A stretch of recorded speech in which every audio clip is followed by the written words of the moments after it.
muchas gracias por estar aquí acompañándonos en esta ya quinta sesión del ciclo dedicado a España contemporánea, a la construcción de la identidad nacional, hoy dedicada al tema de nación y nacionalismos en la España del siglo XX. Y, digamos, mañana vamos a terminar con una sesión dedicada al paso del siglo XX al siglo XXI. Ante todo, lo anunciamos ayer y lo digo antes de empezar, como habrán notado, no está con nosotros Jon Juaristi. Jon Juaristi tenía, en el último momento les surgió un problema ineludible y por lo tanto no nos podrá acompañar hoy en este debate.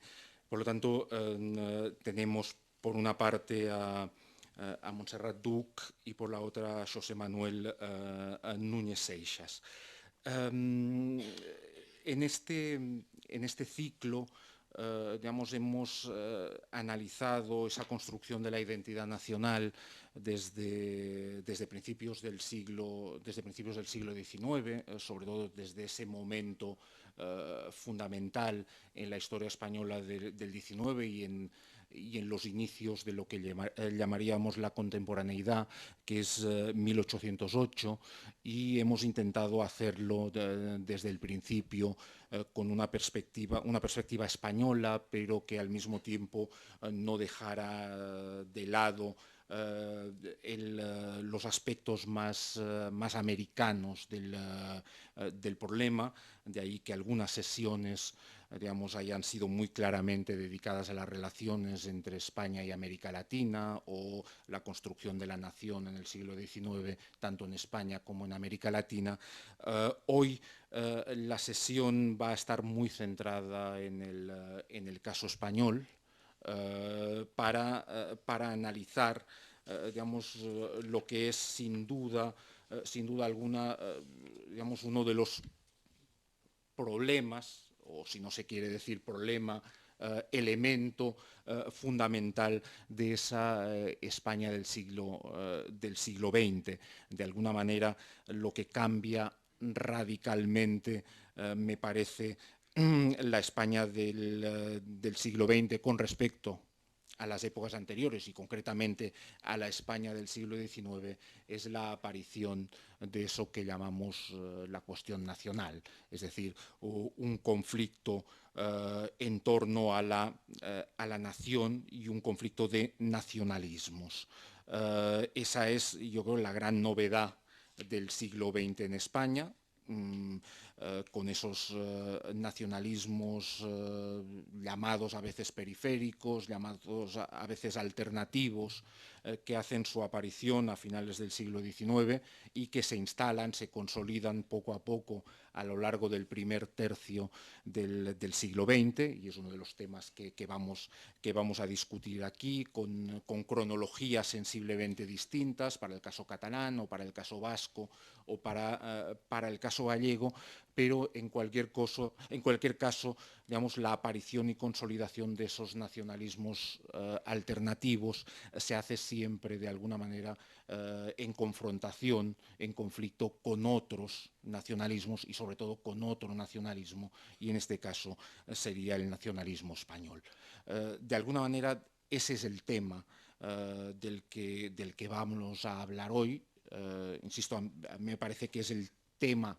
Hay otros temas muy importantes, algunos más coyunturales, pero si hay algún tema, me parece que está siempre presente, está siempre encima de la mesa en todas las discusiones, debates, peleas políticas a lo largo del siglo XX, es el tema del nacionalismo, de los nacionalismos, mejor dicho.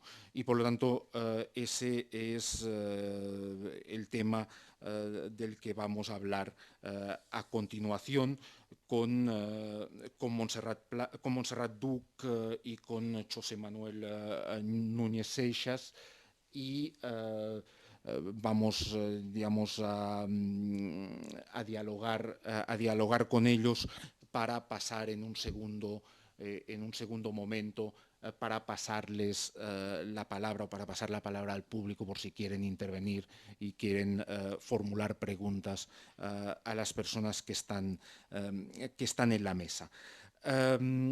Montserrat Duch es profesora de historia en la Universidad Rovira i Virgili de Tarragona. Además, además de esa parte de profesora de historia y de investigadora en historia, se ha dedicado en algunos momentos intensamente a la política y fue, entre otras cosas, fue diputada al Parlamento de Cataluña entre el 95 y el 99 por el Partido Socialista y fue senadora entre 2001 y 2003. Como historiadora ha publicado sobre muy distintos temas, desde cuestiones de historia local centradas en la zona del sur de Cataluña, el campo de Tarragona y otros territorios del sur. Ha trabajado sobre el tema de las sociabilidades y memorias colectivas, que seguramente es uno de los temas hoy en los que más a los que más se está dedicando, al tema de la historia de las mujeres en el siglo XX, y también como cuarto tema la cuestión del nacionalismo, catalanismo, nacionalismo. Publicó con el profesor Pere Anguera, que falleció hace pocos años, una historia de los presidentes de la Generalitat en la editorial Síntesis, y otros muchos trabajos. A mi izquierda está José Manuel Núñez Seixas, que es profesor de la Universidad de Santiago de Compostela, pero desde hace tiempo, pero en este momento, enseña en Múnich, en la universidad. Y José Manuel Núñez Seixas también ha trabajado sobre temas muy distintos. Su obra más reciente, excepto que no haya salido alguna cosa que yo no conozca así de último momento, es el libro que publicaron que coordinó José Manuel con Javier Moreno, que ayer estaba en la mesa, sobre los símbolos y la simbología nacional española. Es el libro que se llama Ser Españoles, publicado por RBA.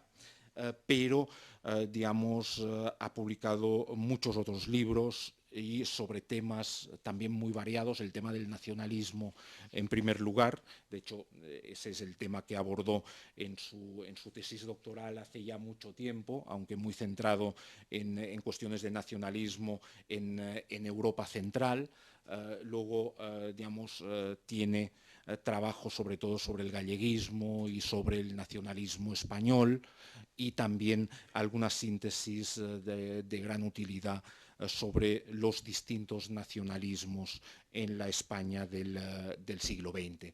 Y además de esos temas, ha tratado temas del exilio, y sobre todo exilio y emigración, y sobre todo gallegos de gallegos en América Latina. Y además ha trabajado también sobre la Segunda Guerra Mundial y los conflictos entre la Unión Soviética y la Alemania nazi, y muchas otras cosas que no les voy a, que no voy a seguir contando, el currículum de las dos personas que nos acompañan hoy, sino que más bien vamos a entrar directamente en el diálogo, partiendo de alguna manera del momento histórico o de los conflictos que ya se abordaron en esta mesa en la primera sesión, en la sesión dedicada a la construcción de la nación en España y América Latina en el siglo XIX, y se abordaba en esa sesión al final un tema que desde hace 20, 30 años es omnipresente en la historiografía española, que es el tema de la debilidad o no debilidad de la nacionalización española, de la construcción de España en el siglo XIX.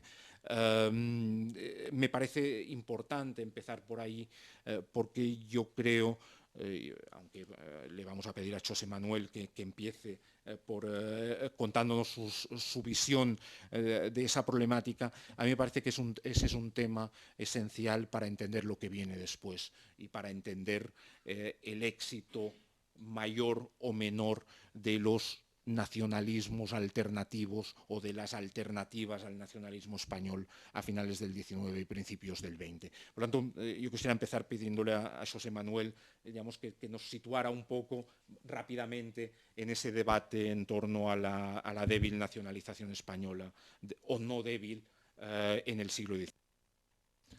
Bien, buenas tardes o buenas noches ya casi, y ante todo quiero expresar mi agradecimiento a la Fundación MAPFRE y en particular al colega y sin embargo amigo, que se suele decir, Jordi Canal, pues la invitación para estar hoy con ustedes aquí. Bien, la cuestión de la nacionalización y sobre si España es un país en el que la idea de nación impulsada desde el Estado, identificada con sus fronteras, ha conocido un éxito o un fracaso, realmente se retrotrae una vieja pregunta que recorre la historiografía e incluso podemos decir todas las reflexiones acerca del ser español desde los años 60 del siglo XX, que es la idea de si España ha sido un fracaso histórico, un país normal, un país anormal o, como dirían algunos, un país subnormal, sub-normal, es decir, por debajo de la normalidad. Y no hay que olvidar que el paradigma de la débil nacionalización tiene realmente orígenes relativamente remotos en las obras de algunos exiliados, que al mismo tiempo se preguntaban sobre el porqué de la guerra y el porqué del fracaso de la construcción de una cultura cívica que ellos creían ver encarnadas pues, en otras democracias occidentales en España, y surgió de modo correlativo a los paradigmas que marcaron en buena medida la reflexión historiográfica en España en el periodo del tardo franquismo y la transición, que eran primero el fracaso de la revolución liberal, segundo el fracaso de la revolución industrial, como corolario vendría obviamente el fracaso de la nacionalización. Es una tesis que, como dirían algunos, como sería en latín, una tesis ex ante, es decir, precisamente porque hay nacionalismos periféricos y precisamente porque en su a veces excesivamente retrospectiva mirada, perdonen estas construcciones que a veces me vienen del alemán, pero que a veces soy incapaz de evitar, su excesivamente retrospectiva e introspectiva mirada, la historiografía española tendría a considerar que es un problema, para empezar, que eran un problema, y segundo, que además era un fenómeno que afectaba exclusivamente a España porque su patrón de normalidad era fundamentalmente, por lo menos hasta la transición y después Francia, es un modelo de desarrollo histórico, es decir, revolución liberal, y por lo tanto después construcción de Estado-nación y la apoteosis sería una democracia más o menos normalizada. De acuerdo con esa mirada, el hecho de que hubiese nacionalismos periféricos era una anomalía. Y bueno, una anomalía habría que explicarla en un hecho previo, y el hecho previo sería que si no hay una idea fuerte en los años 70 de nación española en amplios sectores de la población vasca, catalana, en menor medida gallega y, si se quiere, en alguna medida canaria u otros, es porque la conversión, como diría un historiador del que seguramente se habló ayer aquí, Eugene Weber, de campesinos en españoles, fue tardía, fue chapucera, estuvo mal hecha. Por decirlo en palabras de uno de los autores también recientemente fallecido y que primero le dio cierta consistencia al paradigma, Juan José Linz, España habría sufrido primero una crisis de penetración, una crisis de articulación de políticas públicas, es decir, educación, servicio militar, modernización de infraestructuras, etcétera, que después habría originado que la conciencia de españolidad penetrase tardía y débilmente. Y por lo tanto habría predispuesto a que, una vez que en 1898 España pierde sus últimas colonias ultramarinas, aunque conserva otras y gana incluso otras, surgiesen los nacionalismos periféricos o subestatales, o como los queramos llamar, como una suerte de progresión en una decadencia que vendría iniciada ya desde mucho antes, ¿no? Bien, como es sabido, esta discusión historiográfica fue retomada en los años 90, primero como tesis avanzada, pero sin mucho basamento empírico, por parte de un historiador, un apreciable colega de la Universidad Autónoma de Barcelona, Borja Riquer, previamente a otros autores como Javier Corcuera o Francesc Pierre Villard habían también aportado o hecho propuestas interpretativas en este sentido. Y al menos durante 15 años, buena parte de los historiadores, y yo me autoincluyo y si quieren me autoinculpo, hemos tratado sobre esa tesis un tanto en el aire. Es decir, como una mera hipótesis de trabajo que se autodemostraba a sí misma, que en parte es una profecía autocumplida. Miren ustedes hoy, Plan Ibarretxe, o más, o proceso en Cataluña, o lo que ustedes quieran, existencia de ETA, hasta eso quiere decir que algo ha ido mal, y por lo tanto es una profecía autocumplida, ¿no? Esto quiere decir que en el pasado la nación española se hizo mal. Sin embargo, había pocas investigaciones empíricas. Los elementos fundamentales de esta tesis, ¿cuáles eran? Primero, lo que había funcionado según el modelo arquetípico francés para hacer patria, de una población étnicamente diversa, que a principios del siglo XIX no se siente nación moderna, que es una comunidad política comparte una lealtad dinástica y una religión, y que además, obviamente, ciertos elementos que podemos considerar protonacionales, y aquí podemos abrir una discusión muy amplia, pero no voy a abrir este melón ahora mismo.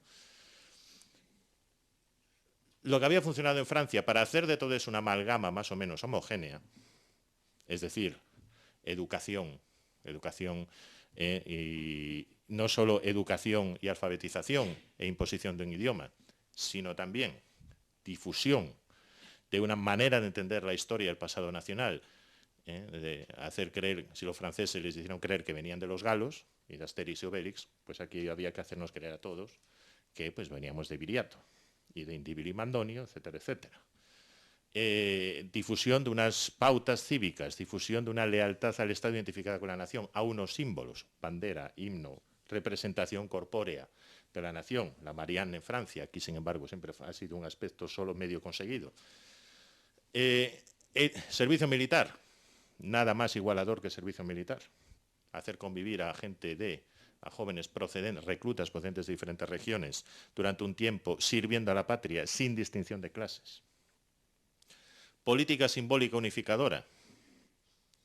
Se partía de la base de que aquí, a diferencia de en Francia, donde hay monumentos a los caídos en las guerras mundiales, o a Vercingetorix, en muchas plazas, aquí sin embargo lo que abundarían serían las estatuas a los héroes locales, muchas veces con ciertas connotaciones anticentralistas, antimadrileñas, anti-X. Una modernización viaria y de infraestructuras que permitiese lo que algunos sociólogos llamaban comunicación social, es decir, que gente de diferentes territorios no viviese una vida aislada en sí misma, que solo se comunicase con los de su entorno próximo, sino que conociesen su país, o por lo menos su estado, o la comunidad política a la que pertenecían, y lo sintiesen como propia, porque viajaban por ella. Una idea de una asociación de modernización, política con estructura administrativa de un Estado que fuese eficaz y modernizador, y que, por lo tanto, hiciese aparecer a las nuevas figuras del poder central, los prefectos en Francia, los gobernadores civiles en España, como realmente agentes de modernización.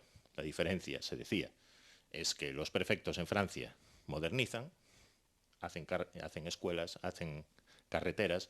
En España, sin embargo, básicamente caciqueaban, ganaban elecciones para el partido en el poder. Todo esto unido a que España habría carecido de un enemigo histórico bien definido, con continuidad en el tiempo, que sirviese de amalgama como otro al que oponerse. España ha tenido diversos enemigos históricos, sus vecinos, Francia, guerras napoleónicas, en algún momento Estados Unidos, pero nunca un gran enemigo. En cambio, en Francia todos los niños son capaces de contestar la pregunta ¿cuál ha sido el enemigo histórico? Bueno, quizás hoy no tanto, pero hasta hace poco, habrían contestado todos que Alemania, ¿no? Y en Italia habrían contestado que Austria o Austria-Hungría. En Polonia, por supuesto, habrían dicho que Rusia, y lo siguen diciendo. Todo eso habría llevado a que de estos polvos vienen estos lodos. Es decir, en 1898 habría un porcentaje alto de la población, por ejemplo, que no estaba alfabetizada, y es cierto, tasas de analfabetismo muy altas. Habría, además, un porcentaje alto de esa población que no comprendía o que no era capaz de expresarse con corrección en el idioma de la nación, es decir, en castellano. Habría, además, unos intereses articulados por parte de unas clases medias, antes se llamaba burguesías a todo, luego eso se fue matizando, ¿no? Que considerarían que precisamente porque el Estado era ineficaz e incapaz de tener colonias, por lo tanto, un mindunguis en época de los imperialismos, había que procurar proyectos propios. Todo eso habría dado lugar a que en el siglo XX la cuestión nacional se convierte en uno de los ejes centrales de la crisis del Estado y la discusión pública en el Estado español. Claro, contra esto, ¿qué se puede decir? No sé si tengo tiempo para decirlo. Brevemente. Bien. Empezamos a tener investigaciones empíricas bastante abundantes. El nacionalismo español en los principios de los años 90 era un protagonista desconocido de la historia de los nacionalismos en España. Lo sabíamos casi todo sobre el más recóndito teórico del catalanismo, del galleguismo, aunque lo hubiesen leído él, su mujer y sus hijos. Sin embargo, no sabíamos casi nada sobre el impacto, por ejemplo, de don Ramón Menéndez Pidal en la codificación del nacionalismo lingüístico español. O sabíamos muy poco sobre la difusión de Menéndez Pelayo. No teníamos un catálogo de monumentos y de representaciones simbólicas de España, de la Mater Dolorosa o de la Madre España o del León Español, que luego no sabíamos en cuántos manuales de historia del siglo XIX todos estos elementos se han codificado. Ahora vamos sabiendo bastante más de eso. Y lo que podemos decir es, y yo lamento que voy a ser muy gallego en la respuesta, es que depende. Claro, débil nacionalización, depende con quién te compares. Resulta que puede ser débil a priorísticamente si se compara con Francia. Bien, de acuerdo, ¿con Francia en qué momento? En 1914, cuando buena parte de la población francesa todavía no sabía francés, y donde realmente se hace la nación es sobre los muertos de las trincheras, en el Somme y en Verdun. En 1935-36, cuando tienen al separatismo alsaciano en pleno auge. En 1980, con el nacionalismo corso, cuando se pierde Argelia, que se considera una parte de la nación francesa. Débil comparado, bien, puede ser, débil comparado con Bélgica. Bueno, vayan ustedes a Bélgica. Piden un café en francés en Bruselas, en 20 minutos después en el aeropuerto de Bruselas pide ese mismo café en francés y no lo entienden, porque los empleados son flamencos. Y eso no le pasa a uno ni en el aeropuerto de Barcelona, ni en el de Santiago, ni en el de Bilbao. Es más, en el de Bilbao lo piden en euskera, igual no lo entienden. Débil comparado con Italia. Bueno, la cuestión meridional atraviesa la historia italiana a lo largo del siglo XIX, buena parte del XX. Y es más, vayan ustedes a Tirol del Sur, por ejemplo, territorio de frontera, donde se habla alemán y apenas italiano. Débil en comparación con Gran Bretaña. Bien, Gran Bretaña se le independiza de facto Irlanda en 1921. Y en 1913 se interrumpe el proceso de generalización de un café para todos, sobre todo para Escocia, y con visos para Gales. ¿Esto qué quiere decir? Depende del momento y del lugar. El caso español no es un desastre, como se solía siempre decir, anormal en el contexto europeo. Ya no hablemos de Europa del Este y de sus cambios de fronteras, de sus trasvases de poblaciones, de poblaciones en Silesia cuyos abuelos hablaban polaco y ellos después hablaban alemán y después pasaron a hablar otra vez polaco, etc. Segundo, muchos de los fenómenos que identificábamos como débil nacionalización, por ejemplo, fortaleza de la identidad local, supuesto localismo, aquello de Ortega, decía España inmensa provincia, no necesariamente implican débil asunción de la identidad nacional, sino una lectura de la identidad nacional a través del referente local.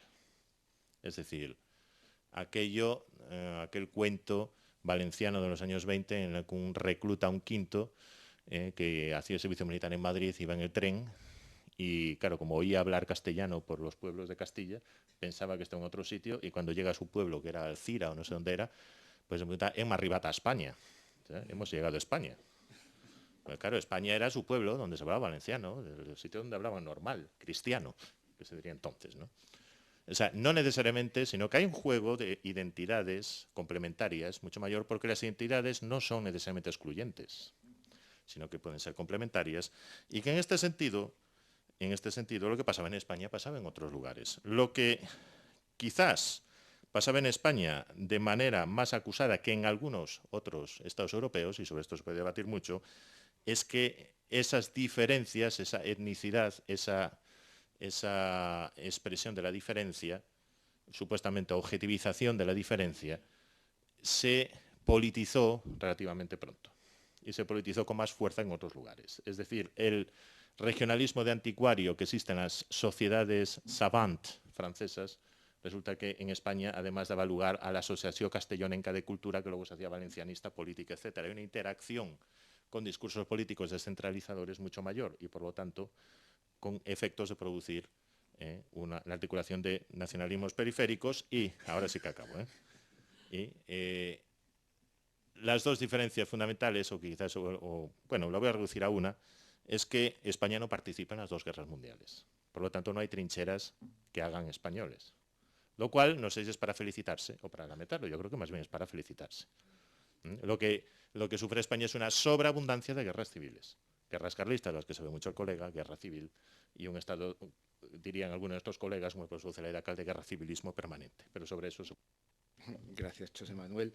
Y yo quería pedir a Montserrat si primero si quería añadir algo al planteamiento de José Manuel y también luego ya que nos situase en el momento del surgimiento de esos nacionalismos subestatales, periféricos, alternativos a finales del 19, principios del 20. Buenas noches. Gracias a la Fundación MAFRE por haberme invitado en mi condición periférica de una universidad pequeña al que seguramente la ciudad ustedes la conocen, o por lo menos las playas y esas cosas que tenemos en el Mediterráneo. Y especialmente al profesor Canal también por su invitación a participar en este ciclo. Yo he trabajado la cuestión de los nacionalismos con mucha menor profundidad, como se va a notar enseguida en mi intervención, que el profesor Núñez Seixas, y a mí me ha interesado sobre todo como aquel elemento que genera pertenencias profundas, es decir, por qué la gente se siente de un sitio y sobre todo cómo se instrumentaliza el hecho de que sentirse como solidaridad fundamental, como identidad de base de algo, tiene que ser necesariamente contradictorio con sentirse a su vez otra cosa. Voy a hablar, por lo tanto, de doble patriotismo en la fórmula que formuló el profesor Fradera hace unos años referido al inicio del provincialismo y regionalismo en el caso catalán, como aquellas personas hablaban de su conciencia diferencial, regional, catalana, provincial, regional, sin ningún tipo de contradicción con sentirse a su vez español. Yo a veces con los alumnos les dibujo en la pizarra, a contracorriente de los tiempos que corren, una gráfica de lo que llamaríamos identidades concéntricas, en el que tenemos una identidad fuerte, local a menudo, en el contexto del Estado de las autonomías se ha enfatizado y consolidado el sentimiento de identidad regional en unos casos y nacional en las naciones históricas que integran España. Podemos sentirnos, a su vez, de españoles, somos ciudadanos europeos y algunos sociólogos incluso habían aventurado la hipótesis de que al ritmo del proceso de globalización económica, que no es solo económica, como nunca, jamás los cambios tecnológicos y económicos han sido estrictamente en esa esfera, en esa teórica sociedad postnacional, pues nos podemos sentir ciudadanos cosmopolitas, preocupados por un planeta herido, por un cambio climático, por la pobreza en el mundo, ¿no? Eso es perfectamente compatible.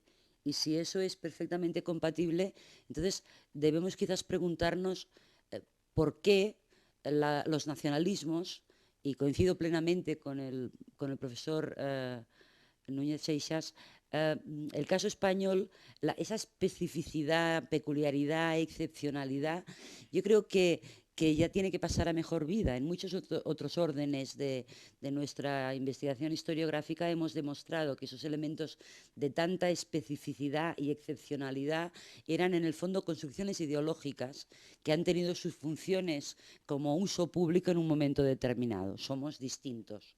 En el franquismo España era diferente, ¿no? Y eso es lo que teóricamente garantizaba, pues en aquel caso, la continuidad de una dictadura. En otro campo de cosas se nos ha justificado por razones de orden biológico, me meto en un terreno en el que me siento muy cómoda, se nos ha justificado pues la desigualdad de géneros en base a diferencias por razón de que las mujeres transmitimos la vida y tenemos un determinado rol en la reproducción humana, como si eso en el siglo XIX fue un correlato que se puso al mismo nivel que una capacidad encefalográfica menor, con lo cual nuestro cerebro era inferior, más pequeño, teníamos menos capacidad intelectual y eso es lo que justificaba que no pudiéramos ser ciudadanas y tener derecho al voto. ¿Qué estoy diciendo con todo eso? Estoy diciendo dos cosas que, si es una deformación de las personas que nos dedicamos a la docencia, que si ustedes quieren profundizar más en ese sentido pueden hacerlo. A menudo hay obras de gran importancia. Las obras de gran importancia son las que yo creo cambian lo que decimos el cambio de paradigma, ¿no? Es decir, es una mirada nueva, distinta, que nos hace repensar las cosas como han sido pensadas hasta ese momento. Y en el campo de los nacionalismos, para mí hay dos obras fundamentales, aparte de una investigación, digamos, más empírica y muy especializada y de gran calidad, como alguna de la que ha sido citada, de Moreno Luzón, del mismo profesor Núñez Seixas, Ricardo García Cárcel, Álvarez Junco, en el último volumen de Historia Marcial Pons Crítica, Morales, Fusi, Andrés de Blas, Historia de la Nación y de los nacionalismos, un libro que está ahora en las librerías, o situando este debate en un contexto europeo, otra publicación de unas prensas universitarias para mí muy interesantes, las prensas de la Universidad de Valencia, que junto con las de Zaragoza pienso que son dos editoriales universitarias muy, muy notables. No voy a dar el nombre del autor, porque hablando ante alguien que sabe alemán podría ser mortal de necesidad. La época del Estado-Nación en Europa. Estamos hablando fundamentalmente estamos hablando del siglo XX, aunque nos quieran contar que esta es una historia bimilenaria y que nuestros símbolos y nuestros orígenes y nuestro pasado es muy lejano y es eso, bimilenario. ¿Cuáles son esos dos autores a los que quisiera referirme de una forma muy breve? Ellos publicaron sus obras desde la ciencia política y desde la psicosociología en los años 80. Para mí son muy clarificadoras. Uno es Baelink, el título es El nacionalismo banal. Nacionalismo banal. Pecado mortal, que acabo de decir. El nacionalismo de banal no tiene nada. Por el nacionalismo se ha justificado el morir por la patria. el servicio militar obligatorio, la fiscalidad, la defensa de una lengua, los genocidios. ¿Qué estoy diciendo? Nacionalismo banal.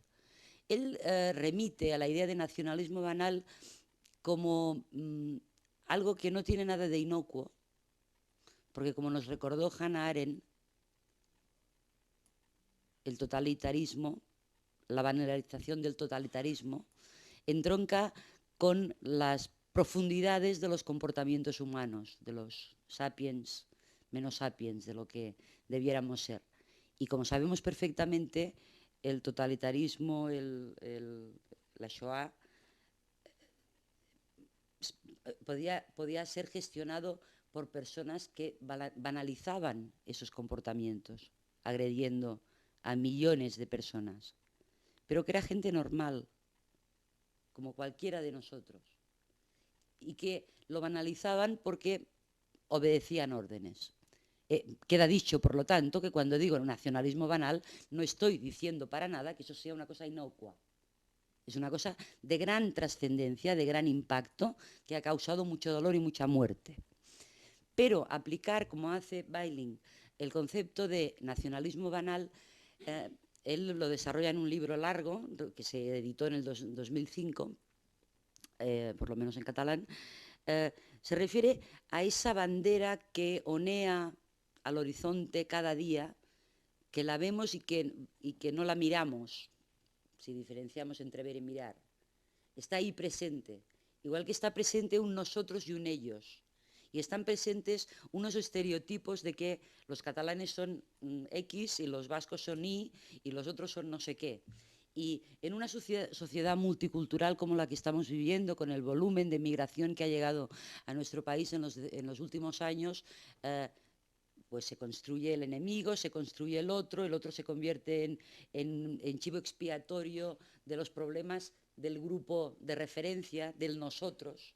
Para fortalecer el nosotros, evidentemente, se activan mecanismos psicológicos de estereotipo y despectivos respecto de los otros. Esa es la función que antes se nos decía, que el hecho de la neutralidad española en las dos guerras mundiales no había fabricado españoles. Un enemigo exterior. Los nacionalismos son reactivos y se retroalimentan. Eso en el caso de las guerras mundiales no había existido. Tenemos, en cambio, una memoria mucho peor que esa. Tenemos la memoria mucho más presente, además de lo que quisiéramos creer, que es la memoria de la guerra civil, de las guerras civiles, a la que también nos podríamos referir. Nacionalismo banal, eso que nos hace sentir nosotros versus frente a ellos, y que se activa en cualquier momento, forma parte, diríamos, de la psicología profunda.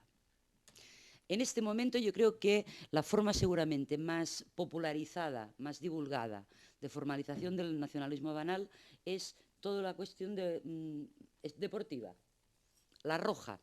Yo creo que la roja ha hecho por la marca España y por el nacionalismo español mucho más que la marca España que se quiere institucionalmente fomentar. Y que seguramente que se construirán más españoles y españolitos que aprenden a ser españoles sobre la base de las victorias de la Roja, que no sobre la base de reformas educativas que pretenden españolizar a algunos que son españoles a su manera, en esa lógica de identidad concéntrica que a mí me parece mucho más completa de la complejidad humana que no la que algunos quieren defender. Me refiero al otro autor al que les sugiero que también puedan leer. Y yo pienso que la reciente investigación sobre la cuestión nacional y la cuestión nacional en España y los nacionalismos periféricos y el nacionalismo estatal, etcétera, se ha renovado desde una perspectiva muy importante y justamente ha puesto en crisis ese modelo que estoy plenamente de acuerdo con lo que decía el profesor Núñez Seixas, ¿no? La idea que pareció en algún momento, este es un tema complejo, ustedes lo saben bien, seguramente el hecho de que haya tanto público en la sala en un debate sobre este tema, en este momento también es significativo de una preocupación. Yo creo que este es un tema de interés pasado, presente y futuro, y a menudo de interés presente legitimándose en el pasado, pero fundamentalmente porque lo que estamos haciendo es proyecciones de futuro. No sé si me explico.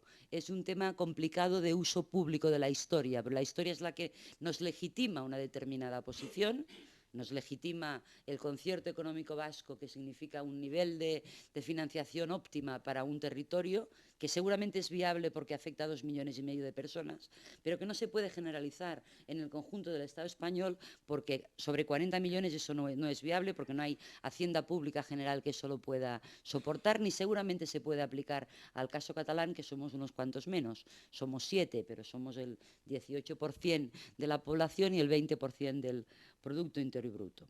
En ese sentido, a mí me gustaría referirme a las aportaciones, y con esto acabo en esta primera intervención, con lo que plantea Benedict Anderson, que plantea que el concepto de nación, patria, es un concepto que a menudo pertenece más a las esencias, está basado en... es una construcción cultural.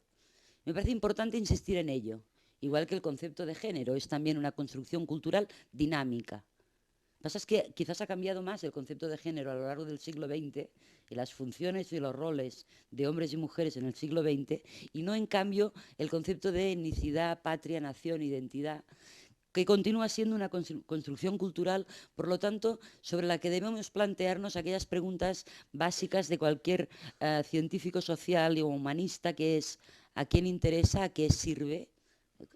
¿Cuándo? ¿Dónde? ¿Por qué? Para Anderson, la nación se define como una...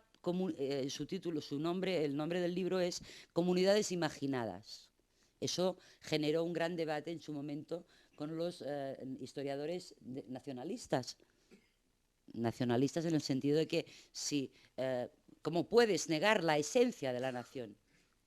Yo digo, nación es una comunidad, digo con Anderson, nación es una comunidad construida culturalmente, por lo tanto dinámica, por lo tanto susceptible de ser cambiada en sus límites, en su configuración, en su definición, en función de los ciudadanos, que son los tributarios de esa identidad, que la construyen y la deconstruyen y la reinventan y la reasumen, ¿no?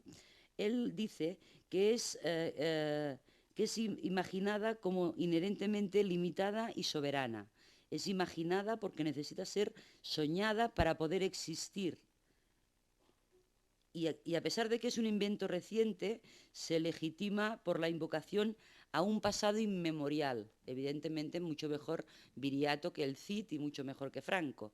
Contra más atrás, contra más pasado inmemorial y más guerrero sea ese pasado, pues mucho mejor, ¿no?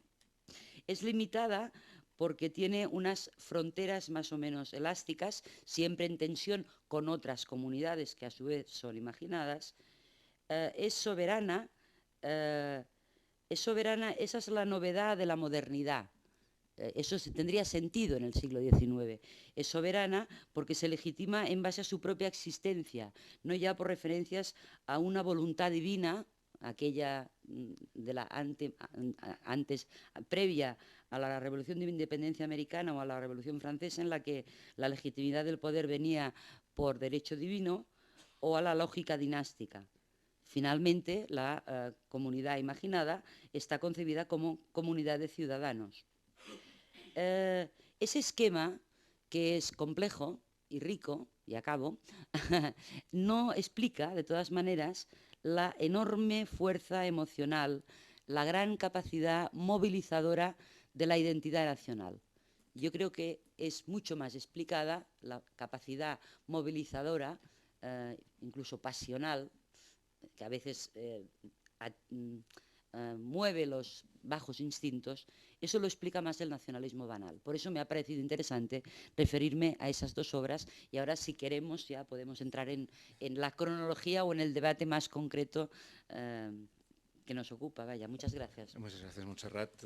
Con esas dos intervenciones largas de inicio para situar el tema, yo les voy a pedir a los dos ahora más concreción en las respuestas para poder ir avanzando.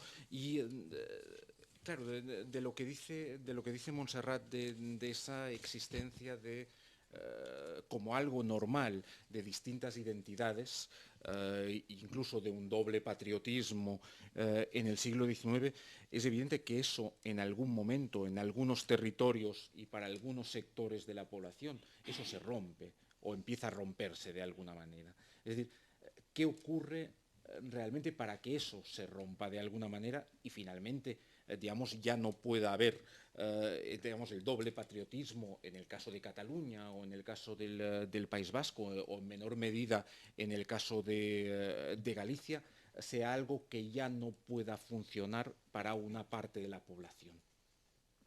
José Manuel. Bueno, vamos a ver, tema complejo. Sí, pero brevemente. Por eso, yo a mis alumnos suelo decir que el tema de las metáforas aplicadas a las identidades dan mucho juego y que cuando hablamos de identidades compartidas, identidades dobles, es como si uno dice, bueno, yo me quito el traje de español y me pongo el de gallego. Pues no, llevo un chaleco bávaro y una camisa fabricada en otro sitio y bueno, más no sigo, ¿no? En todo caso, quiero decir que muchas veces uno tiende más a las identidades híbridas y por lo tanto son identidades de contornos difusos.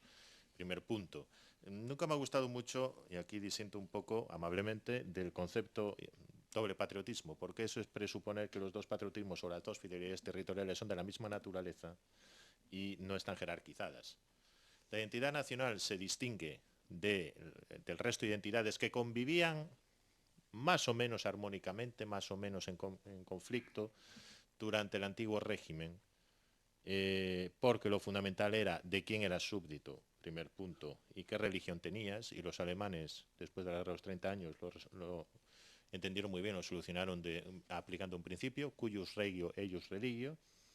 Si uno estaba en un principado, tenía que ser de la religión del príncipe, punto, y si no le gustaba, se iba a otro principado. Eso se rompe con la transferencia de la titularidad de la soberanía a un colectivo que es la nación.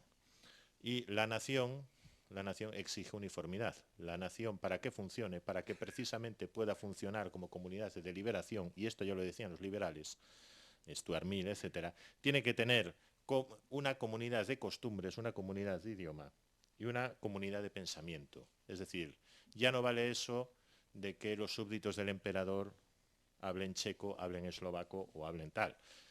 Para la mayor eficiencia de esa comunidad gobernada, que se convierte en titular de la soberanía, el nacionalismo predica una homogeneización tendencial. Y la idea del del nacionalismo es tentadora sobre todo para nuevas élites emergentes, que obviamente lo que quieren es arrogarse la representación política, siempre apelando a la nación como última legitimidad. En el caso español, de todos modos, yo creo que asistimos solo tardíamente y en sectores primero minoritarios y que luego van siendo formados en la propia evolución de los movimientos nacionalistas subestatales como movimientos sociales, al surgimiento de identidades definidas claramente en unos, otros y ellos, por lo menos con relación a la española. Esto no solo ocurre, ojo, en el caso del nacionalismo vasco, que es el que marca una divisoria más radical, en parte por la impronta carlista, y Dios, patria, rey. Cuando deja de haber rey, entonces hay que colocar el peso en Dios y patria, por decirlo de manera muy simple, ¿no? Esto no solo ocurre en el caso de algunos sectores del catalanismo, que se mantienen siempre una mucha mayor ambigüedad, es decir, la idea de que Cataluña es la patria, pero hay un Estado, y lo mismo opina Alfredo Brañas en el caso gallego, o Murguía en el caso gallego. Esto también pasa en el caso de los que podemos llamar los primeros nacionalistas del siglo XIX español periféricos, que son los cubanos. Y tengamos en cuenta que siempre nos olvidamos de la dimensión imperial. Y la dimensión imperial está muy presente, aunque sea menor quizás que en otros casos europeos, pero está muy presente en la evolución de la cuestión nacional española, al menos hasta la Guerra Civil. Y incluso entre los cubanos encontramos que hay un sector que sí opta por Cuba no es España, y además optan por, digamos, la definición geográfica de nación. Es que estamos muy lejos. ¿Sí? Y ya está, somos una isla y somos un resto de un imperio. Otros optan porque es mejor que se anexione a los Estados Unidos, que les irá mejor. Y después están los autonomistas, que curiosamente son mayoría, aunque menos movilizados y sobre todo no están armados, que opinan que Cuba es una patria chica, España es una patria grande, Cuba es una patria, es un hecho natural, pero puede pertenecer a una comunidad mayor que es España, ¿no? ¿Cuándo esto se rompe?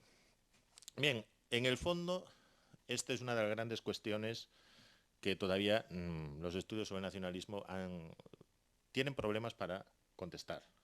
Quizás porque no consideramos al individuo como a la persona, esas personas en las que el nacionalismo genera emociones, como alguien capaz de reelaborar esas emociones y de generar sentimientos de identidad, también desde abajo. Es decir, siempre pensamos que desde arriba se nos emiten mensajes, nosotros los recibimos y somos ciudadanos nacionalizados pasivamente. No, la sociedad civil tiene su propia dinámica. Y en el fondo es difícil establecer el momento, el continuum, en el que una persona se acuesta español y se levanta vasco.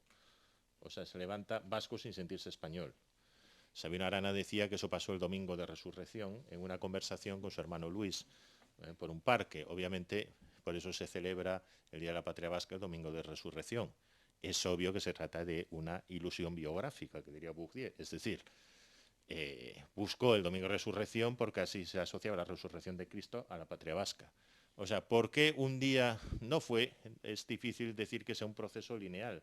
Pueden intervenir, normalmente interviene un deseo de situarse de insertar el yo personal en un colectivo, es decir, dar sentido a la propia vida sintiéndose parte de una comunidad trascendente. Pueden intervenir intereses. Viviré mejor si me apunto a este proyecto nacional, porque seguramente construiremos una comunidad que luego me permitirá un trabajo como funcionario del nuevo Estado-Nación, etcétera, etcétera. Es decir, hay quien dice que claramente uno opta por una identidad nacional u otra en función de un criterio de elección racional, es decir, con este me va mejor que con esta. Puede ser una combinación de esos factores con simplemente una pérdida de legitimación acusada de la identidad nacional que previamente compartía. Es decir, mi rey ya no es mi rey, o ya no hay rey, por lo tanto esa patria para mí ya no tiene sentido, esa patria ha perdido un imperio, por lo tanto ya no vale para nada, etcétera, etcétera.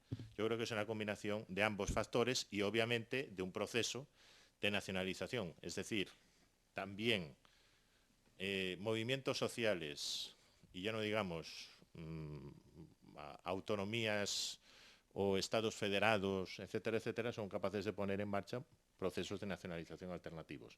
Pero yo creo que no debemos olvidar que todo esto es un proceso de negociación continua entre el individuo y algo que le inculcan y que por lo tanto también puede ser reversible. Es decir, el problema al que aludíamos antes, de la tesis de la débil nacionalización es que también presupone que una vez que una nacionalización se impone es irreversible. Y esto no necesariamente es así.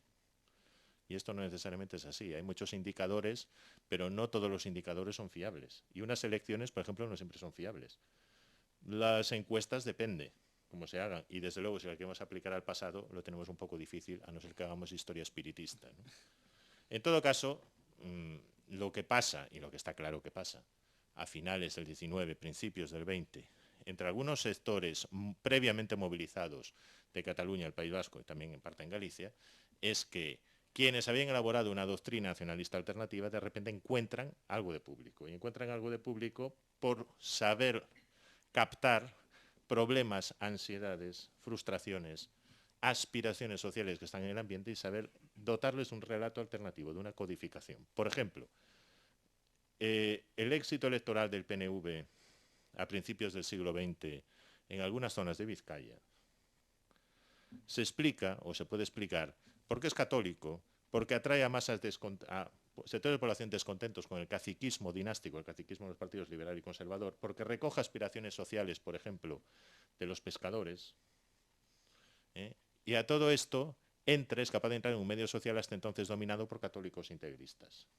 Y lo puede hacer además con una fórmula que es ambigua, que apela al viejo fuerismo de los carlistas y apela además a un cierto rechazo social hacia un nuevo grupo que está llegando, que son los inmigrantes, rechazo social que no es exclusivo de los nacionalistas, que los carlistas también defienden, ¿no? Esto, en pequeño, les da una idea de por qué ahí se crea algo.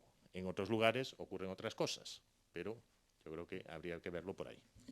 Bien, esos nacionalismos nuevos, de alguna manera, lo que sí se plantean a partir de un momento determinado es nuevos procesos de nacionalización.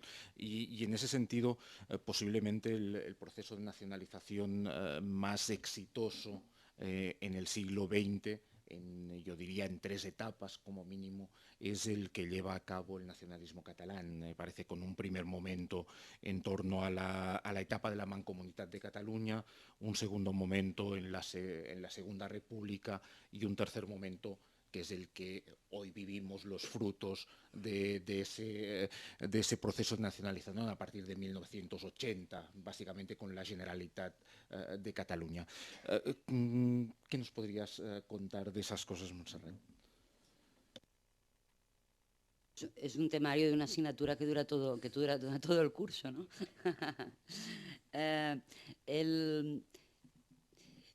Me voy a referir al caso catalán, pero teniendo en cuenta un movimiento que se puso en su momento. Parecía que podía articularse algún tipo de acuerdo entre los nacionalismos denominados periféricos en relación al central, al español, que eran el gallego, el vasco y el catalán, y que son fundamentalmente distintos en su desarrollo, influencia social y signos de identidad, ¿no?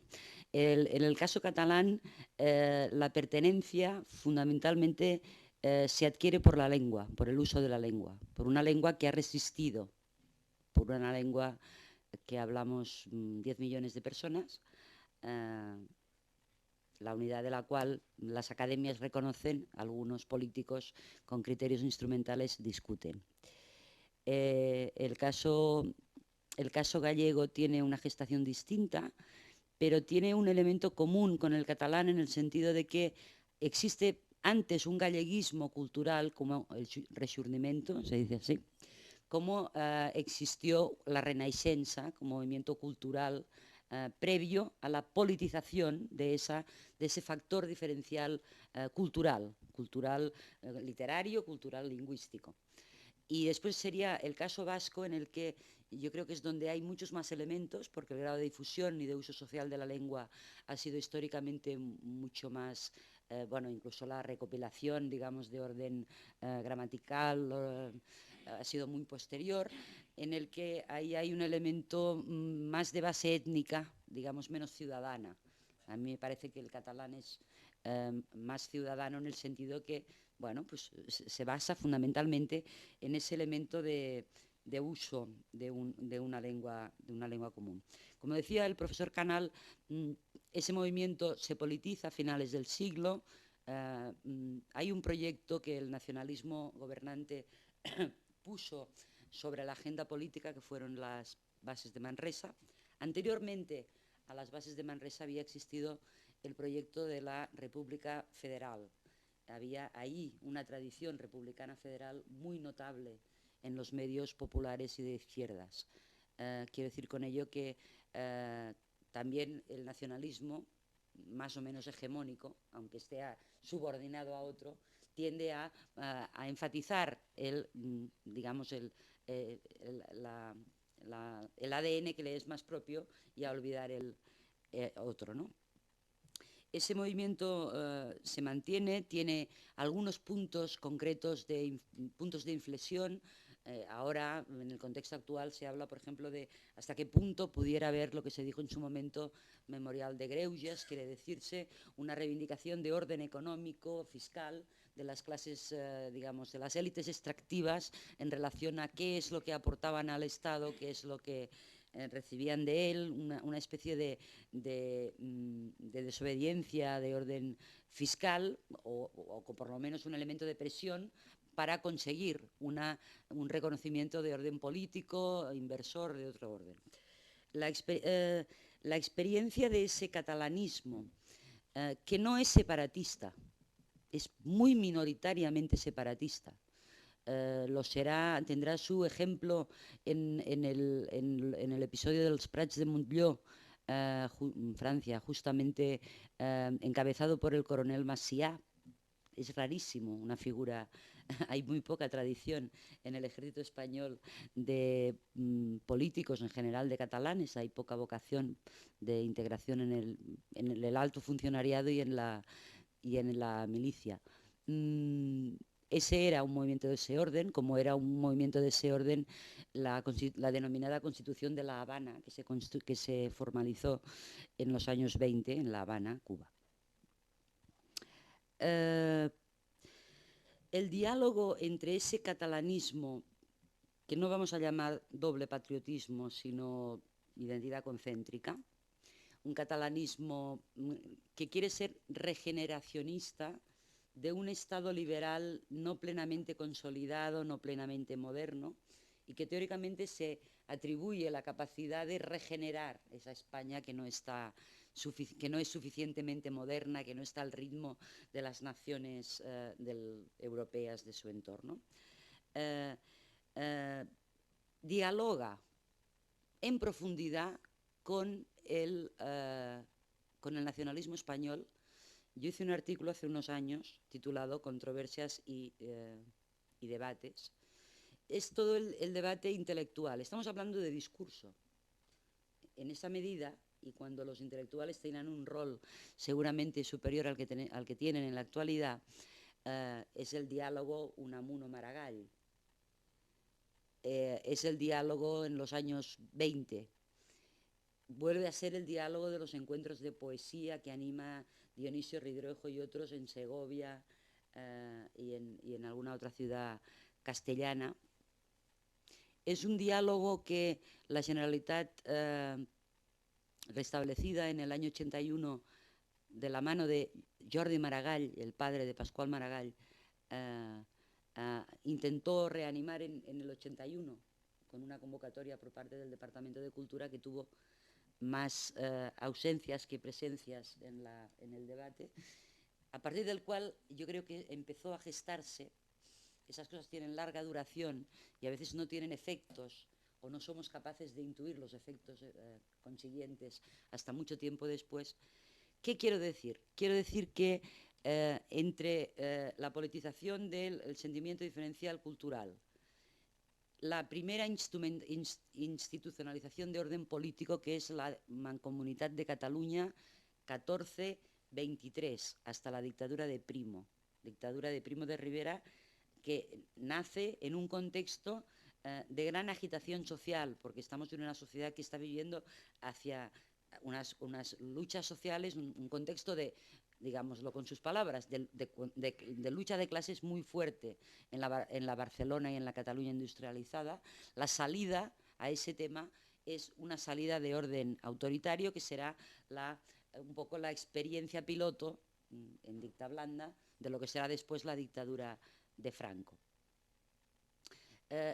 Los diálogos fueron históricamente más fáciles entre los intelectuales en los periodos de dictadura que en democracia. Eso nos debería hacer pensar mucho.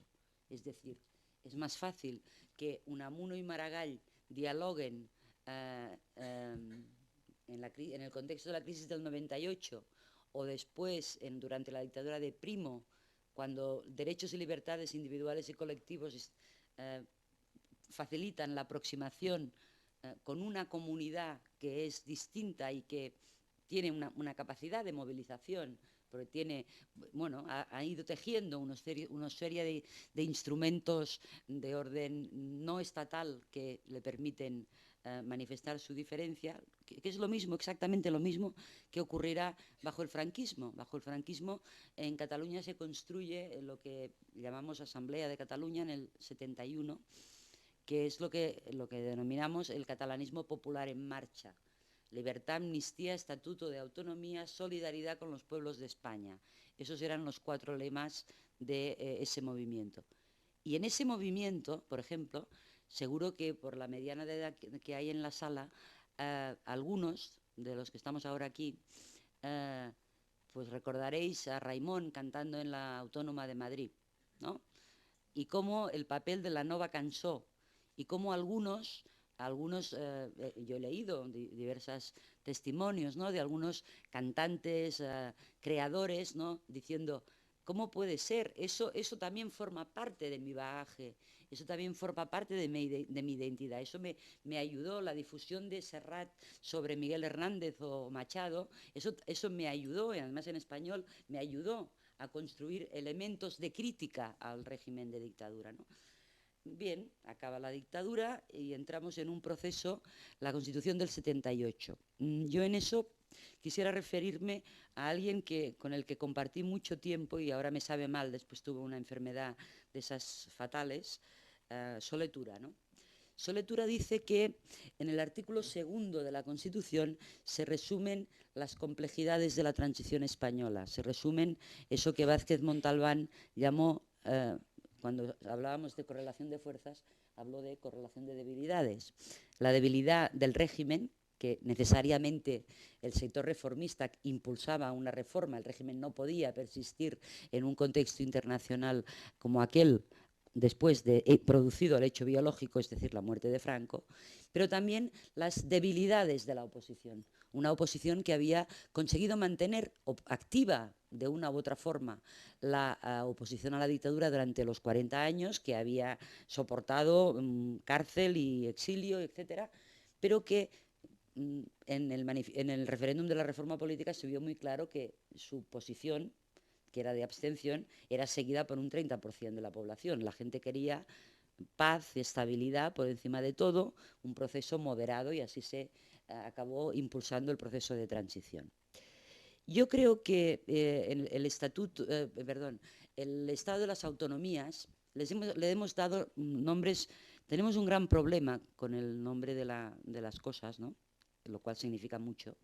El Estado republicano se llamó Estado integral. El Estado integral reconocía la autonomía. El proceso estaba suficientemente avanzado en el caso catalán, se reconoció en el Estatuto del 32.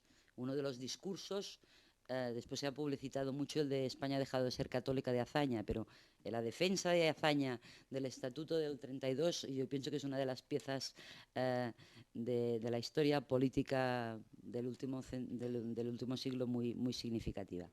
¿Ese estatuto fue aceptado? Pues sí, fue aceptado. ¿Por qué? Porque era un estatuto por debajo de las expectativas, se había refrendado por los hombres, las mujeres solo pudieron firmar el apoyo, no tenían derecho a refrendarlo, se había firmado, eso fue una lección de futuro. Se hizo el Estatut de Núria, que pedía un determinado reconocimiento de Cataluña como sujeto político.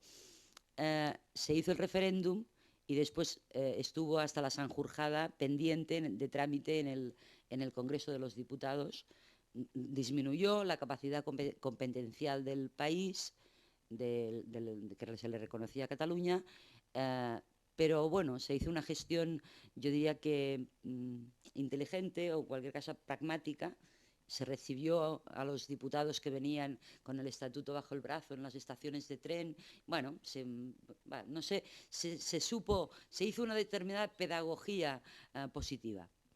En el 78, ¿qué pasó? Aprendida la experiencia republicana, no se hace el referéndum, sino hasta después de que se ha negociado en el marco de las Cortes cuál será ese estatuto.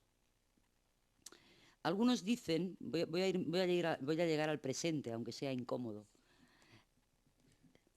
Algunos dicen que con el café para todos empezó el proceso de desafección, porque los nacionalismos, antes he dicho, que necesitan marcar sus lindes, necesitan marcar sus factores de diferenciación, necesitan marcar sus elementos reactivos respecto de lo otro. Y claro, cuando algo se generaliza, por eso los nacionalistas difícilmente pueden creer en una opción de tipo federal, porque quieren la diferencia, ¿no?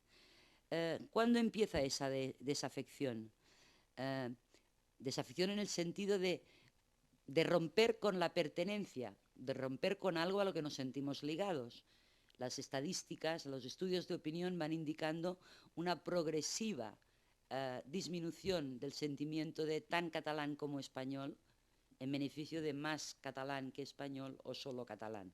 Esa es la tendencia histórica que recogen, por ejemplo, en otro libro que les voy a recomendar muy interesante, que es Los nacionalismos en la España de las autonomías, firmado por José Luis de la Granja, Justo Beramendi y Pere Anguera, tres grandes historiadores del nacionalismo de Galeusca, de Cataluña, Euskadi y Galicia. Ya en el 78-79, si nosotros vemos el referéndum de la Constitución y el sentimiento de pertenencia nacional, vemos ahí que hay elementos de disparidad. Yo creo que eso ha crecido de manera muy importante, y el gran problema, para mí, quizás porque, como decía alguien, la democracia española ha transformado el paisaje español, ha transformado el ejército con la incorporación a la OTAN, pero quizás no ha reformado la justicia. El gran problema fue el largo vía crucis del referéndum del Estatuto de 2006 para elevar el techo de autogobierno, que imitaron otras comunidades como Valencia o como Andalucía, que no fue recurrido al Tribunal Constitucional, sí en cambio fue recurrido el catalán por el Defensor del Pueblo, con 1 millón de firmas del Partido Popular y con una sentencia en 2010 absolutamente lesiva para las expectativas. Yo creo que esa sentencia marca un antes y un después de cuál es ese marco posible de conllevancia, de cuál es ese marco posible de entendimiento, de algo que no se quiere reconocer, y que lo quiero decir ya para terminar, porque seguramente ya no voy a decir nada más, que es algo que tampoco es específica y es excepcionalmente hispánico y español. Y es que la mayoría de estados europeos son estados compuestos, que han reconocido su condición pluricultural, plurinacional y plurilingüística mediante sistemas políticos federales, de un tipo de otro, de descentralización, etcétera, etcétera. Y en esas estamos. Muchas gracias. Bueno, hemos digamos, llegado hasta principios del siglo XXI, mañana vamos a volver sobre ello. Lo que ocurre es que voy a darles la palabra por si alguien quiere intervenir. Yo no me resisto a decir que no acabo de estar del todo de acuerdo con Montserrat, con esa interpretación última, y a mí me parece que todo el proceso de nacionalización emprendido por los gobiernos de Convergencia y Unió, sobre todo a través de la educación y de los medios públicos, son en buena parte los responsables, mucho más, digamos, son los que ponen las bases para que luego, en el momento del estatut, las cosas emerjan, pero que es algo que ya estaba ahí y algo creado a lo largo de 3 décadas. Pero bueno, esa es sería otra discusión que supongo que vamos a retomar mañana. Es otra discusión que vamos a retomar mañana. Ahora sí, si alguien desea intervenir. Digamos, para que pueda haber unas cuantas intervenciones, les pido brevedad en los dos sentidos. Muy rápidamente. Estamos a 3 de diciembre del año 2013. Lo que nos interesa actualmente es la situación de España. Esta es la gran preocupación. Montserrat se ha referido 2 o 3 veces a la palabra federalismo. Usted vive en Alemania y conoce muy bien lo que es el federalismo. Pregunto a los dos. ¿Creen ustedes que el señor Pérez Rubalcaba acierta al decir que hay que vertebrar federalmente a España? Solamente esta es la pregunta.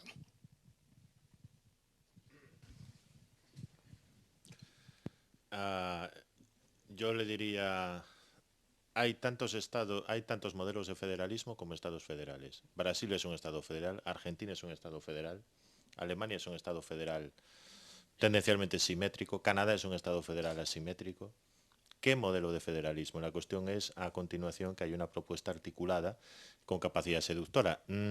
Lo veo difícil porque la tendencia en el Estado de las Autonomías ha sido la de la imitación-reacción.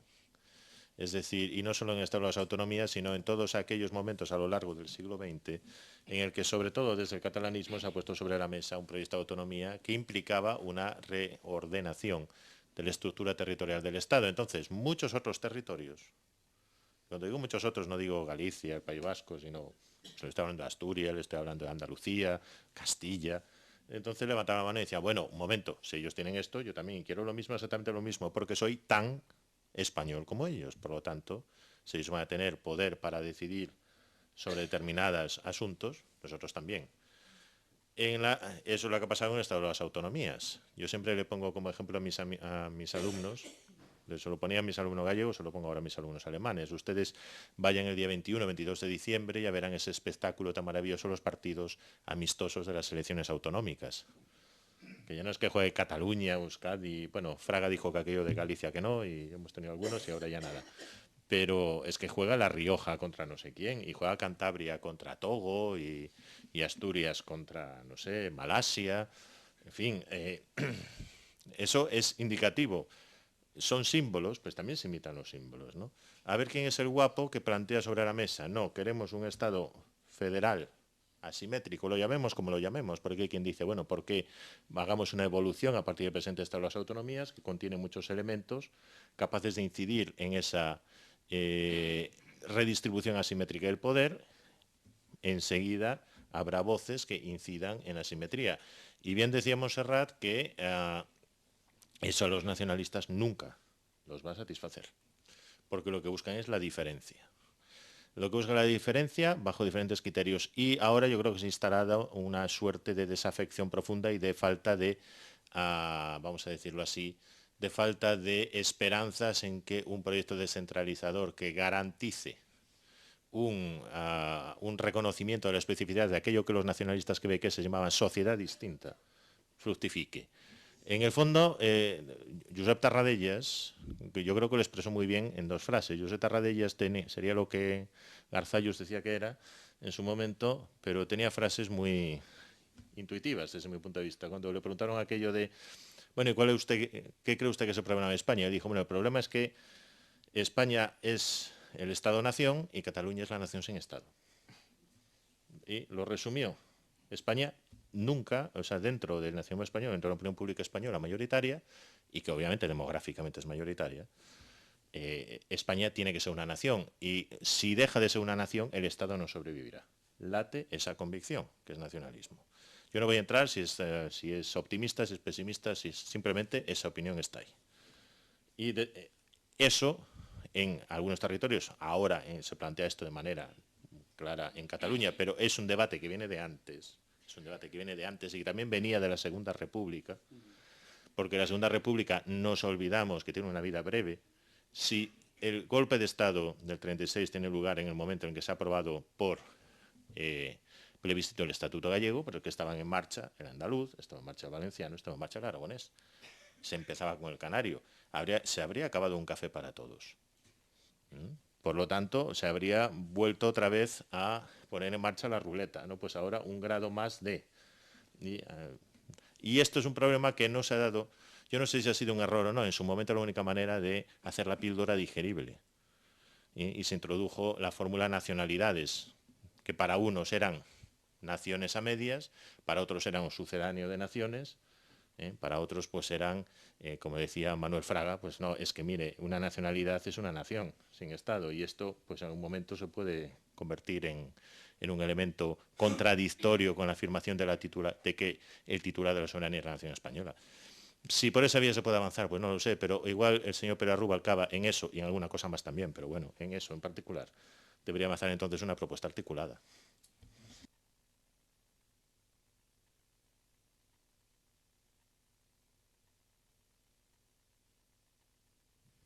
Yo me voy a retraer un poco al siglo XIX y dejamos para mañana. Cuando se citaba aquí a Fradera, yo recordaba un artículo de él, creo que del año 2003, una cosa así, que se llamaba no cómo se constituye la nación, sino cómo se mide. y empezaba diciendo, no tanto Bailyn, pero decía, bueno, después de que Hobsbawm nos enseñó lo de las tradiciones inventadas, Anderson, cómo se imagina la nación, y Hellner, nación y nacionalismo, está claro lo que ha dicho la profesora, que esto es una construcción cultural. Y quizá la pregunta ya no es tanto cómo se construyen las naciones, sino cómo se miden y en qué coyuntura histórica se desarrollan. Y eso va un poco a lo que ha dicho José Manuel, que yo como cubanista le agradezco que meta la perspectiva ultramarina, que explica mucho de esa supuesta debilidad, entre comillas, del Estado español, porque aquí el problema es la construcción de dos estados liberales a ambos lados del Atlántico y a distintos ritmos. Y en la medida que la península avanzaba, iba en retroceso de lo que pasaba en Cuba y Puerto Rico, o sea, lo iba un poco ralentizando. Con la salvedad que los grandes beneficiarios de ese modelo colonial eran los catalanes. Eran los catalanes los grandes españolistas y eran los catalanes los que montaban los centros hispano-ultramarinos. Y era catalán, bueno, no de nacimiento, pero sí de adopción, el gran capitalista español del siglo XIX, que es Antonio López y López. Claro, el problema es que fueron esos catalanes además los que más se opusieron a la autonomía cubana del 98, que es la primera autonomía. Y el problema es que esos mismos catalanes que estaban todos articulados alrededor del fomento del trabajo nacional son los que 2 años después de independizar a Cuba empiezan a hacer una petición de la autonomía para Cataluña. Entonces, yo creo que ahí te agradezco mucho porque has sido esa vertiente ultramarina que siempre falta en la historia de España, porque dices, hay problemas de deficiencia de construcción nacional. Bueno, ¿por qué? Si tenemos a Modesto Lafuente, que con su historia luego la sigue Juan Varela, y yo qué sé, tenemos a Pirala y acabamos con Pi Margal, con historias generales liberales y que hacen de la nación el centro. No, yo creo que el problema está ahí, ¿no? En esa relación rara donde los más españolistas dentro de un modelo colonial eran los catalanes. Es...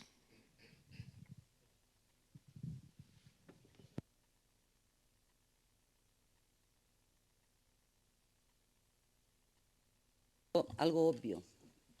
Y es que igual que digo que no creo que tengamos una especial especificidad, diría también que el catalanismo, el españolismo, el nacionalismo español es plural, lo ha sido históricamente, y voy a caracterizar, por ejemplo, cómo era el nacionalismo español en la Segunda República. Lo tengo sistematizado aquí y será cortito.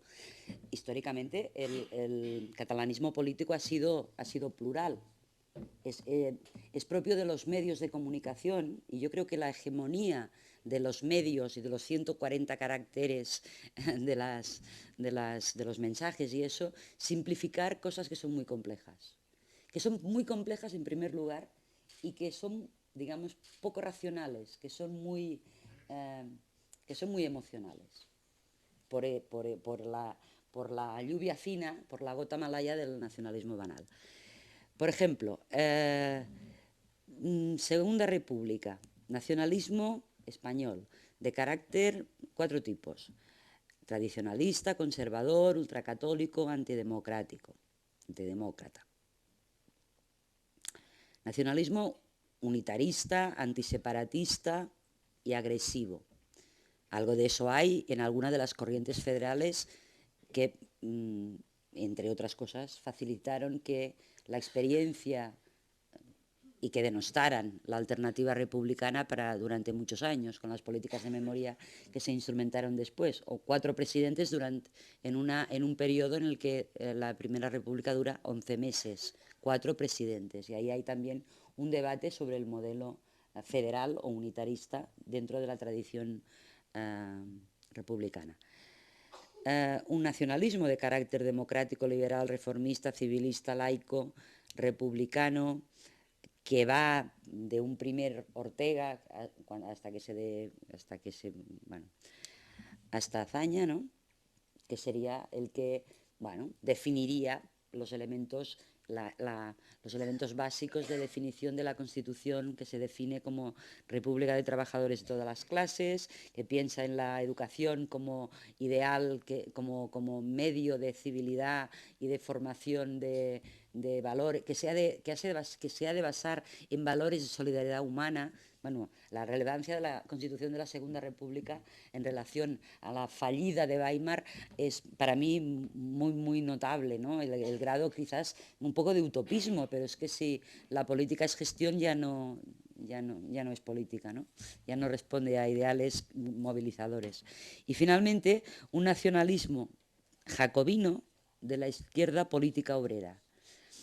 Ese nacionalismo jacobino de la izquierda política obrera es el que entra en juego justamente cuando el gobierno de la República, con el asedio de Madrid, se trasladará primero a Valencia y después a Cataluña.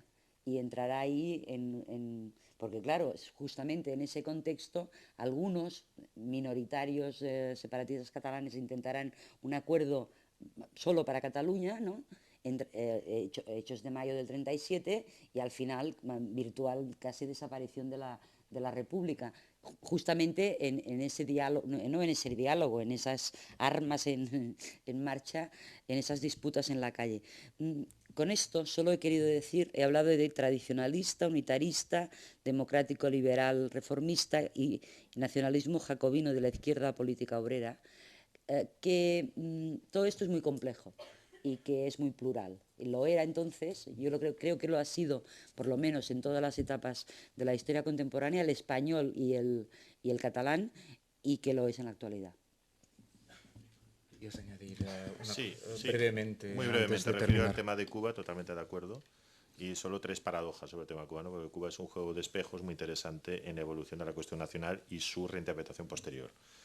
Primera, como tú bien sabes, cuando los autonomistas cubanos se planteaban cómo influir en los asuntos parlamentarios del Gobierno de Madrid para conseguir, obviamente, la restitución plena de los derechos políticos, la representación parlamentaria, etcétera, pues había aquel famoso intercambio entre el representante en Madrid, Rafael María de Labra, que decía, tenemos que hacer como los diputados vascos, navarros, catalanes, esto antes de la aparición del catalanismo nacionalismo vasco, decían que actúan de manera corporativa defendiendo los intereses de su territorio y no como nosotros, que son un desastre, y luego están los de Maceo y por ahí tal.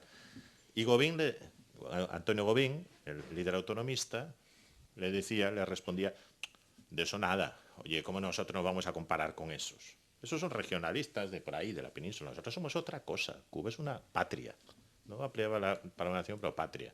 Es decir, asimetría para Cuba, dicho en Román Paladino. Es decir, el diálogo no era fácil, pero en otras cosas, porque aunque otros sí lo buscaban, Curros Enríquez, por ejemplo, en el caso gallego sí se buscaba más, Enrique Novo, pero siempre se establecía la diferencia. Unos decían, es que nosotros somos una isla, somos una antigua colonia, vosotros sois parte de la madre patria peninsular, y los otros decían, sí, hombre, pero nosotros somos Europa y vosotros es que tenéis mucho negro. Y por lo tanto, dicho,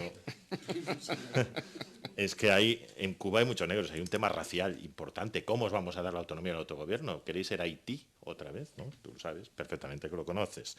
Segundo, la paradoja es que en el principio del siglo XX, que nace como símbolo de reivindicación independentista, la estelada. ¿Y cuál es la fuente de inspiración de la estelada? Cuba, la estrella. Tercero, una fuente de renovación, de radicalización del nacionalismo español, que podemos llamar un nacionalismo español integral, donde se manifiesta en Cuba, en Puerto Rico también. Casino Español, voluntarios, Partido de Unión Constitucional, integristas, Partido Español. Muchos de ellos retornan, no hay más que ver prosopografías. Muchos militares. Aquello que decía Franco, que su padre, que era un borrachuzas, etcétera, etcétera, no había aprendido nada, pero su padre había aprendido de la mar a España porque él la había defendido en las selvas de Filipinas. Eso retorna a la península. El nacionalismo español es difícil de identificar como movimiento social, pero en Cuba es negro sobre blanco. Es decir, es el movimiento de los voluntarios, Casino Español. Es un nacionalismo popular que forja símbolos. En Cuba hay, como bien sabes también, a principios del siglo XX, homenajes al soldado desconocido. Toda una serie de ceremoniales que aquí, sin embargo, todavía estaban un tanto entre los emigrantes de la colonia. Hay algunos. Es decir, hay ahí un juego de espejos que influye más de lo que parece. Muy bien, José Manuel, agradecerles a ustedes la presencia hoy aquí, agradecerles a José Manuel y a Montserrat haber participado y lo dejamos aquí recordándoles que mañana continuamos con otra mesa en torno a autonomías e identidades España del siglo XX al siglo XXI. Buenas noches.